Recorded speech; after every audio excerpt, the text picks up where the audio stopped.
Oke, mungkin salam dulu ya, Sat, ya. Assalamualaikum warahmatullahi wabarakatuh. Mungkin Waalaikumsalam. Ismi Ari Susanto, Sat. Seperti yang dikenalkan Sat Ferry tadi, Dari mana? sudah. Nah, itu Bekasi. Oh, Bekasi. Bekasi Uh, mana? Bekasinya Cikarang, Oh, Cikarang Cikarang, Selatan. kabupaten ya. Iya, kabupaten. Lebih dekatnya malah ke Bogor sih, Sat. Oh, saya di Bintara. Oh, Bintara di Jaya. ininya ya, di Tapi kotanya ya. ya saya mepet di Jakarta Timurnya Oh, malahan. iya iya iya. Jadi kalau keluar rumah udah Jakarta gitu. Oh, Antum alumni sini 2000 asli atau saya di Gontor Gontor? 2008. Gontor Sama saat ganti 2008. 2008 juga. Kemudian 2008. lanjut ke ISIT dulu masih ISIT. Isit. Oh, Saya tahun 2012 terus ke sini gitu. isitnya 2012. Aduh, Ana belum masuk loh. Ana baru baru masuk itu 2000 berapa? 2017 berarti ya. Oh, 17. 2017. 5 tahun. Itu waktu zaman antum masih siapa saat ini, Set? Apanya? Rektornya udah. Rektornya masih almarhum Pak itu, Imam Subagir. Oh, masih aman masih ketika anak tuh udah ganti saat amal kan. Oh iya. Udah ganti saat Meninggalnya amal. tahun 2015 atau 2015 ya. 13 atau 14 itu lupa. Itu Udah sih antum. udah alumni, Oh iya, keluar udah dari situ. alumni. Baru jadi Unida aja kan dari 14 ya, Set, ya? Iya. Dari 14. Ya, oke gitu, Set. Ya mungkin Anda ini kan dulu, Set. Jadi penelitian Anda ini tentang implementasi eh, pembelajaran usul fiqh berbasis hot, Set. Nah, jadi Anda tuh ceritanya bisa ketemu Ustadz Ferry itu karena dulu dari Ustadz Salman. Nah, Ustadz Salman Bosti ya, siapa namanya? Di oh. Kadang namanya kalau ini Ustadz Salman itu kan kebetulan ada di kantor Webane ya. Nah, itu kebetulan juga Ustadz siapa namanya? Ustadz Ferry itu kadang bolak-balik sini ke sana itu kan. Iya, Nah, kuliah. kadang itu ke untuk kuliah. Nah, itu kebetulan aku di kantor situ kadang sering jemput. Nah, kadang sering diskusi juga. Kebetulan ketika ada beberapa materi itu belum lihat, oh ini udah diterapkan ini di pondok gitu. Oh iya, saat akhirnya anak tertarik untuk apa Gitu itu namanya? ya. Itu Jadi itu tarbiyah nih atau tarbiyah, pendidikan agama Islam PAI. Nah, kebetulan itu kan jadinya ya kesini gitu, Set. Oke. Mungkin kita langsung ke ininya aja, Set, ya. Tentang mungkin secara singkat dulu aja, Set. Menurut antum gitu kan singkatnya, menurut hemat antum hot itu apa sih, Sat, gitu. Nah, terus kenapa pembelajaran berbasis hot itu penting gitu menurut antum, dan kenapa itu penting gitu, Sat? Oke, kalau HOTS itu kan berarti kan yang high order thinking skill ya. Jadi metode berpikir tingkat lanjut. Jadi kalau misalkan yang lower itu kan biasanya berbasiskan hafalan, kemudian pemahaman singkat. Nah, kalau yang HOTS itu kan berarti yang dia menganalisa, kemudian dia bisa membandingkan dan juga bisa, kalau di pelajaran usul fiqh ya, dia bisa mengintisarikan atau mempraktekkan ilmu atau metode kaidah yang ada di usul fiqh itu.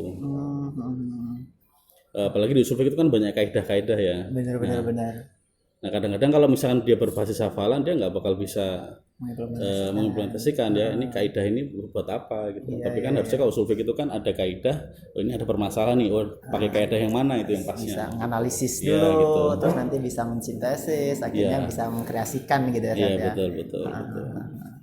Oke, berarti pentingnya di sana ya, Sat, ya. Berarti penerapan apa penggunaan HOTS dalam usul fiqh itu sendiri termasuk sesuatu yang nggak bisa dipisahkan ya, Sat, Iya, ya, sebenarnya. Karena ketika menggunakan usul fiqh kita harus menganalisis dulu, kita harus tahu dulu nih dasar-dasarnya, kita harus sudah punya informasi terus baru kita padukan, akhirnya kita sintesiskan dan kita ini kan gitu ya, Sat, ya. Iya, Jadi betul. dua hal yang nggak bisa dipisahkan gitu ya, Sat. Oke, selanjutnya mungkin terkait ini, Sat, antum sudah dari kapan, Sat, untuk mengajar Saya di dari sini? kalau ngajar di sini dari tahun 2013. Cuma mulai ngajar usul fiqh itu sekitar tahun 2015-an. 2015. Karena kan ketika tahun 2013 kan belum ada santri kelas 3 dan kelas 4. Mulai ada usul fikih kan kelas 3 kelas 4 itu kan. Oh iya iya. Jadi mulai tahun 2015-an sekitar itu baru mulai ada usul fikih. Jadi mulai itu. Jadi 2015 sampai sekarang ya usul fikih terus ngajarnya. Oh gitu. Usul fikih, ya bahasa Arab juga ada sih. Tapi waktu ketika di pondok tuh emang antum tertarik di usul fikih atau baru belajar ketika di sini? Kalau tertarik karena dari dulu di syariah ya. Syariah itu kan dari semester 3, 4, 5 itu ada usul fikih 1, usul fikih 2, usul fikih 3. Udah Nah, itu udah mulai tertarik sebenarnya di situ. udah banyak banget ya. Berarti emang udah. Kemudian ditambah lagi S2-nya juga ekonomi Islam itu kan ada juga usul fikih. Jadi udah apa namanya? Ya tambah tertarik lagi gitu. Ternyata permasalahan di muamalah pun juga banyak menggunakan ilmu usul fikih itu. Berarti dari situ ya Sat ya. Iya. Berarti udah emang bener-bener banyak ya tentang belajar usul fikih, udah banyak bersinggungan langsung ya Sat ya. Iya. Oke. Terus selanjutnya Sat mungkin dalam pembelajaran Sat. Biasanya kan itu kalau di guru di luar itu kan bentuk rancangan pembelajaran Sat. RPP gitu lah, atau kalau misalnya di sini mungkin bahasanya Ida Tadris. Iya. Nah, Ida Tadris ini ketika dalam membuat Ida Tadris ini Sat, menurut antum apa tuh yang harus diperhatikan, terutama Ida Tadris pembelajaran usul fikih berbasis hot itu. Nah, kira-kira apa yang penting banget harus diperhatikan?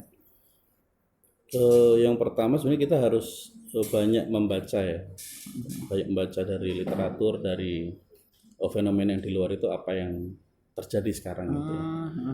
Nah kalau di buku usul fikih yang ada itu kan juga sebenarnya minim misal ya, misalkan ada kaidah itu contoh cuma ada 2 atau 1. Nah kita kadang-kadang setelah membaca itu, nah itu kan ada permasalahan baru nih di luar, misalkan tentang jual beli online itu kan. Nah, jual beli online itu kan sebenarnya di kalau kita melihat di kaidah usul fikih buku itu tidak dibahas di situ, tapi kan itu sekarang menjadi hal yang lumrah. Iya benar-benar. Nah, coba kita lempar ke santri, coba kaidah apa yang kira-kira sesuai dengan jual beli online itu, ada nggak gitu kan? Ternyata ada, misalkan kaidahnya apa gitu kan?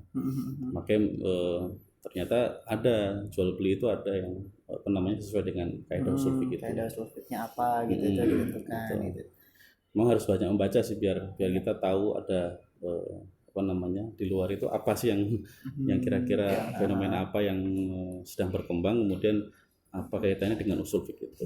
Berarti membaca terus mengkontekstualisasikan dengan kira-kira permasalahan sekarang ini apa gitu ya Setia. Berarti itu yang harus diperhatikan dalam penyusunan RPP itu ya Setia, biar nggak monoton gitu ya Setia. Iya betul. Apalagi kan ini kan hot juga kan. Iya. Hot itu kan juga harus melihat fenomena yang di luar itu, harus kemudian kontekstual menganalisa. gitu. Oke. Jadi untuk selanjutnya Sat, mungkin terkait model atau metode pembelajaran itu yang biasa Antum gunakan ketika mengajar itu seperti apa Sat? Kalau untuk contoh aja mungkin model pembelajaran di sini tuh kan kalau misalnya yang berbasis waktu itu, kalau di secara teorinya kan ada yang menggunakan metode tanya jawab, ada heuristik, ada inquiry, terus ada diskusi, ada role playing gitu. Nah, Antum sendiri lebih cenderung menggunakan yang mana nih Sat? Kalau sebagian besar sih masih ke ini ya, apa namanya, Tanya jawab. tanya jawab, tapi kadang-kadang 1 hari pernah atau 2 hari itu setelah pembahasan itu ada tugas. Nah, tugasnya itu ya tentang kaidah itu, misalkan kayak kemarin itu saya membahas tentang apa namanya, ataksis itu kan. Ataksis itu kan ada banyak pembagian, ada ataksis mutasil, ada munfasil. Nah, saya menyuruh anak-anak coba carikan 1 atau 2 contoh, itu berkelompok tapi ada satu kelas saya bagi 4 kelompok, jadi satu kelompok isi 5 sampai 6 orang.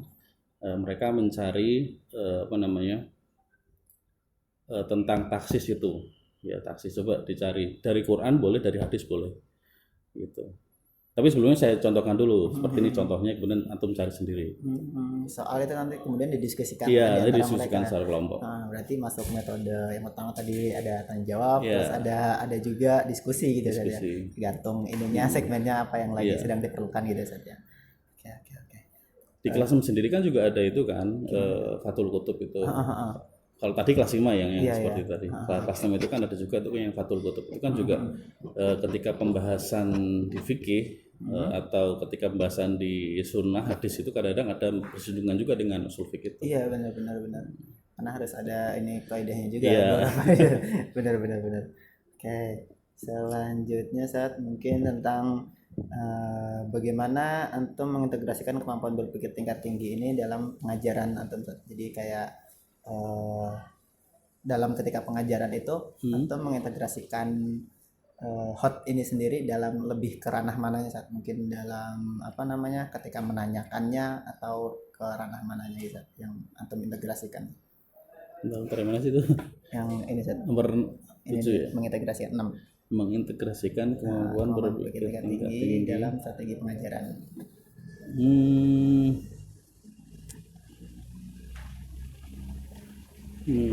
Berpikir tingkat tinggi dalam strategi pengajaran. Iya sebenarnya tadi kalau di sini kan sebenarnya lebih sering ke ini ya, apa namanya, kayak kita satu arah gitu. Tapi juga nggak menutup kemungkinan santri itu bertanya.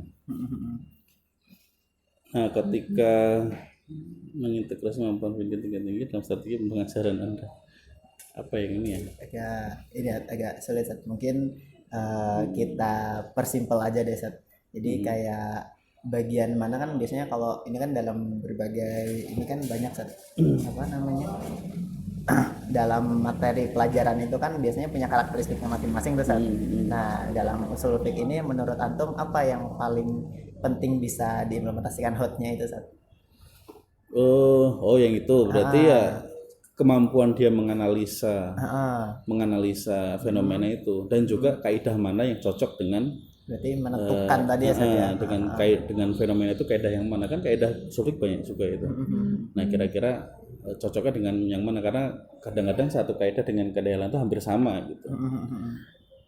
Nah, maka nanti harus dibutuhkan, makanya mereka juga harus banyak membaca, harus banyak memahami fenomena-fenomena itu.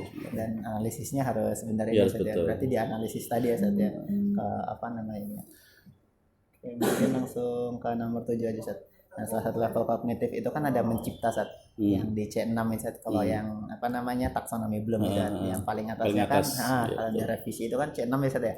Nah, itu kira-kira kalau di pengajaran antum itu ada nggak, Sat, yang mengimplementasikan C6 itu atau mengkreasikan? Karena sebenarnya mereka kan sebenarnya masih belajar ya. Mungkin kalau sampai menciptakan belum sampai itu. Karena kan sebenarnya kan gini, usul fikih itu kan sebenarnya kan ilmu yang mengikat antar ilmu-ilmu yang ada. Seperti nahwu, balaghah, kemudian ada sorof, bahasa Arab, ulumul Quran, ilmu hadis, mustalahul hadis. Itu kan yang mengikat itu nanti sebenarnya di usul fikih. Nah, sebenarnya kan mereka sendiri itu kan sedang sambil belajar usul fikih, dia masih belajar ilmu-ilmu yang lain. Gitu kan. Jadi sebenarnya kalau dalam tahap mengkreasikan saya kira belum. Tapi kalau menganalisa insya Allah mereka sudah bisa.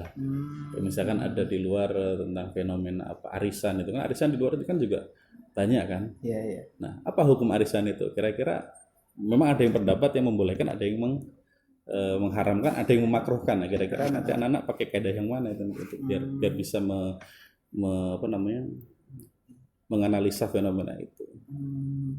Kalau dalam mereka paling baru bisa menganalisa seperti itu. Kalau mengkreasikan hukum baru ya mungkin belum mungkin bisa. Saat kalau mengkreasikan di sini kita analogikan kayak mengkreasikan dalam bentuk lain, mungkin kayak dari tugas kemudian jadi paper kemudian gitu. Mungkin kan itu bisa. Cuman ketika dalam pembelajaran antum ini kira-kira ada nggak, Saat, kayak yang tadi, Saat, seperti mungkin buat paper atau membuat dalam bentuk lain gitu? Iya itu bisa. Itu kan nanti kelas 6 kan ada Fathul Qutub itu. Mereka kan nanti juga ngambil pendapat para ulama itu kan. Nah itu kan hasil akhirnya kan dijadikan paper itu. Oh iya, dan itu ada fase juga kalau di kelas 6 ada bikin paper juga sebelum ini ya. Itu berarti nanti di sana saya. Iya di situ. Tapi itu bukan ketika pembelajaran ya, Sat, bukan.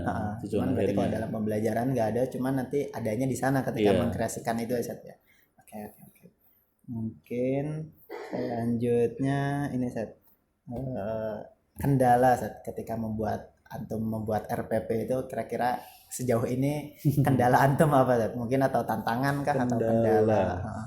Mungkin kalau tadi ada apa namanya beberapa wawancara juga itu kendalanya kayak mengetahui psikologi anak di tingkat sini gitu. Ada yang seperti itu. Kendala dari saya sendiri sih nggak ada kendala. Maksudnya dalam pembelajaran paling ini beberapa sih saya udah buat slide ya, itu yang memang yang berkenaan dengan itu. Cuma kadang-kadang memang ketika mau kita tampilkan gitu, itu kan yang alatnya, yang alat peraga aja yang masih terbatas gitu ya. Kadang-kadang pakai kelas lain, apalagi kelas 5 kan nggak ada. Kalau kelas 6 ada TV, jadi bisa menggunakan TV itu kelas 6. Tapi kalau kelas 5 itu kan karena kelasnya juga di outdoor itu, di gazebo itu udah lihat tuh itu. Itu di gazebo. Jadi kadang-kadang itu terganggu dengan apa namanya bisingnya. Berarti masih antara sarana dan prasarana Iya, ya, Ustaz, ya. Kalau sejauh ini berarti tentang pembelajaran apa namanya terkait kalau misalnya ini dalam lingkupnya pembuatan RPP berarti nggak ada masalah kalau itu. nggak ada masalah ya dalam pembuatan RPP ya bisa lah ya. Kalau tantangannya mungkin tantangan tersendiri buat antum mungkin ada nggak? Kalau tantangannya apa ya? Kalau yang pengajar lain apa? Ada nggak tadi? Kalau Ustadz siapa tadi sebelumnya itu tantangannya ini Ustadz kayak kan beliau ngajar di kelas 3 intensif Ustadz. Jadi itu harus menyesuaikan dengan psikologi perkembangan. Jadi kayak mereka ini kadang dikasih contoh ini belum ngerti gitu Ustadz. Kalau misalnya di antum mungkin apa Ustadz? Kalau sih nggak ada sih ya. Nggak ada ya. Berarti bisa aja ya Ustadz. Bisa. Ya, berarti kita Harus ngajar kelas 5 kelas 6. oh iya udah cukup, mapan-mapan udah gitu. mapan udah. Oke, selanjutnya ini Sat. Apakah antum menerima dukungan dari manajemen sekolah atau pihak terkait dengan pengentasan ini? Jadi kayak ada nggak dukungan dari mungkin KMI atau Dewan Guru tentang terkait pengentasan pembelajaran berbasis hot ini Sat? Ada sih, didukung penuh malah. Dukung penuh gitu ya Sat, ya. Berarti itu termasuk ini Sat, pertanyaan selanjutnya ini mengakses sumber dan media terus kayak pedoman itu ada disediakan gitu Sat? Ada semua di yang buku berupa buku ada, kemudian berupa file-file juga ada. Berarti ada ya Sat, ya maksudnya menerima apa namanya ada dukungan real gitu ya Sat, ya. Oke, lanjutnya mungkin nomor 11 apa saja peran guru selama pembelajaran berlangsung dan siapakah yang lebih aktif dalam pembelajaran, apakah murid atau guru? Nah, kebanyakan sih dari sebelumnya itu jawabnya 50-50. Iya. Kalau di saya sih lebih 70-30 sih. 70-nya ini masih gurunya. Oh, masih gurunya. Berarti 30-nya masih santri. Berarti santrinya masih sebatas kalau ini ya kelas 5 ya. 70-30 kelas 5. 70-30. Kalau di kelas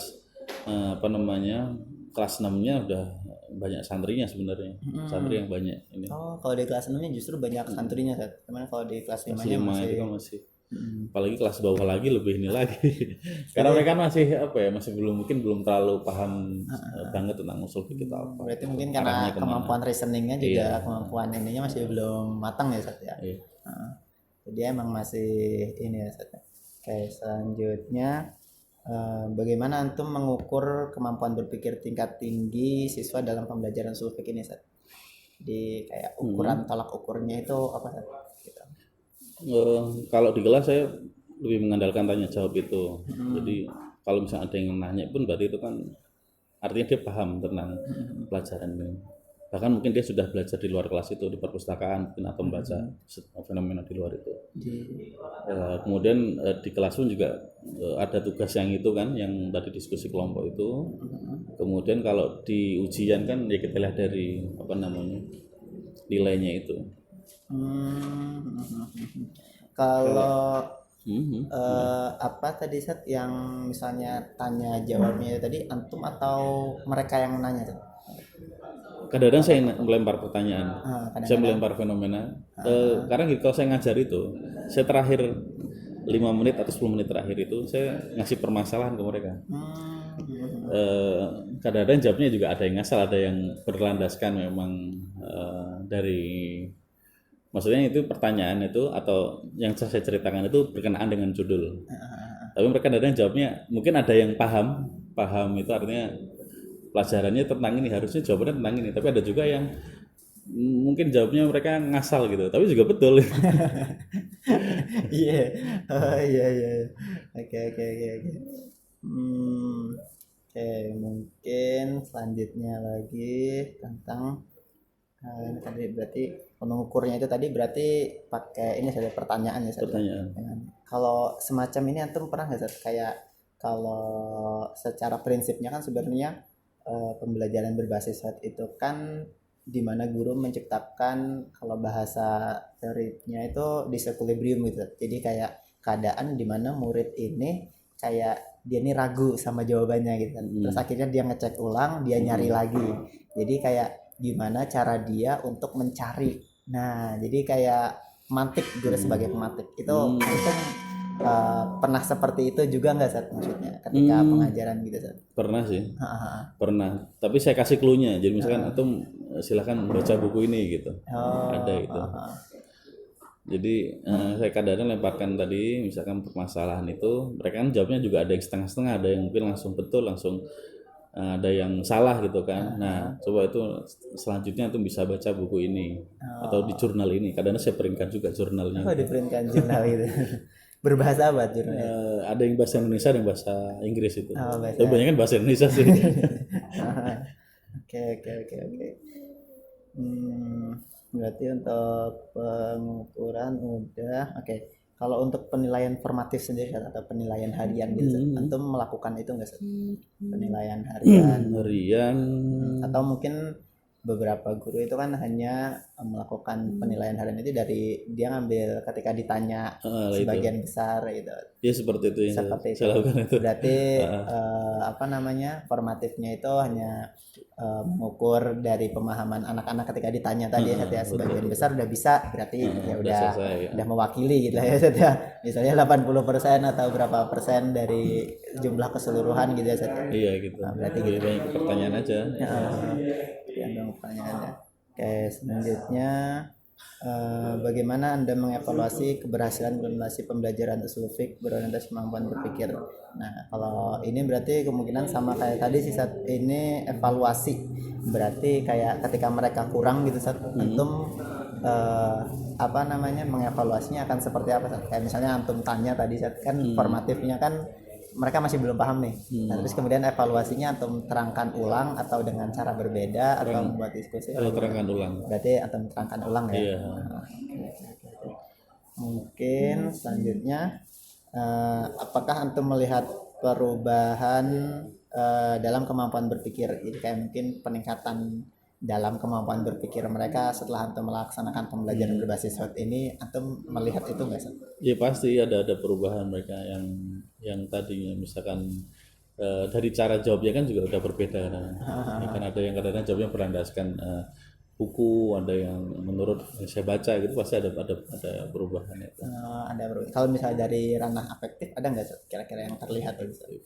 Kayak dari sikap, ibaratnya dia jadi ketika mau melakukan sesuatu itu dia mungkin harus ibaratnya ini hukumnya nggak boleh kayak gini, kayak lama-lama begini. Iya pasti. Kayak gitu. Jadi terlihat gitu. Terlihat. Lagi kan kelas 5, kelas 6 udah senior. Iya. Kemarin tuh ada wawancara juga kan dengan dengan santri itu kan. Dengan Rais Munazamah sekarang. Oh gitu. Dengan Ala Haidar. Dengan Mas Haidar itu ya katanya gitu. Kita ya ini berguna gitu ketika mereka menentukan ini. Jadi beberapa ininya gitu di sana. Selanjutnya mungkin kalau kendala ketika pembelajaran berarti itu tadi yang mungkin masih berbatas sarana prasarana. Yang lainnya kalau kelas 6 sudah aman, udah ada TV-nya ada. Kelas berapa? Kelas saya 5. ngajar kelas 5. Apalagi nanti kelas 6 juga masuk. Kadang kelas 6 berarti menggantikan aja. Kelas B ya Sat ya? Iya B. Yang aslinya Ustadz Anang ya? Aslinya Ustadz Anang. Kelas 3, kelas 3, kelas 5. Kelas 3, kelas 5 ya. Ya, 3 tahun semua kelas 4 udah tahun ini udah ada guru lain yang masuk. Oh, udah ada guru lain. Oke. Terakhir mungkin tentang ini Sat. Harapan antum ke depannya tentang pembelajaran HOTS atau implementasi pembelajaran usul-fikih berbasis HOTS di pondok ini kira-kira perlu ditingkatkan dari segi mananya lagi Sat? Kalau harapan saya sih sebenarnya ini, kan sebenarnya kan usul fikih itu kan ilmu yang mengikat. Kalau dari ini ya pendapat pribadi saya itu usul fikih itu kan yang mengikat semua ilmu itu. Nah, kalau saya sih pengennya dari buku yang ada, itu kan bukunya juga dari Gontor juga sama. Itu sebenarnya minim misal. Di Iya, situ contohnya ada contoh juga di situ minim penjelasan. Ini ayat itu berkenaan tentang apa. Nah, saya pengennya dari buku itu, kalau boleh misalkan, itu nanti kita tambahkan atau kita tambahi lagi contoh-contoh yang ada, yang ada ditambah penjelasannya, yang belum ada ditambahkan dengan fenomena yang baru sekarang ini. Kira-kira apa yang sesuai dengan kaidah itu? Kayak misalkan ada apa namanya, ada kaidah tentang yang apa namanya, tentang usul fikih itu misalkan tentang yang kelas 5 itu kan ada yang al-am itu tentang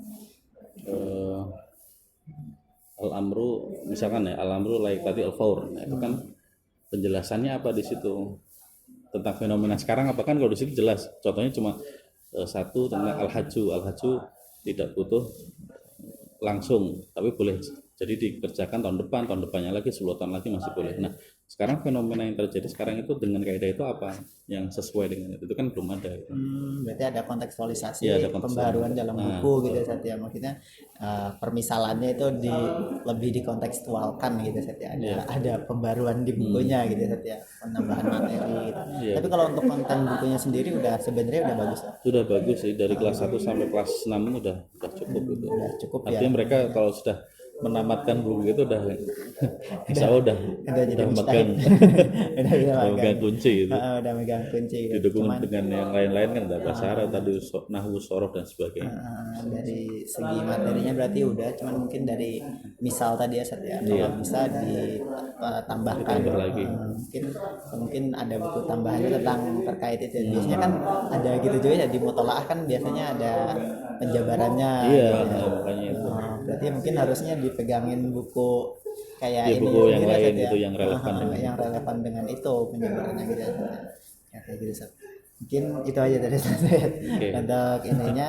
Mungkin asyukurkum, makasih banyak ini tentang ininya. Berarti siapa aja yang tadi udah di wawancara? Sejauh ini Ustaz Amin udah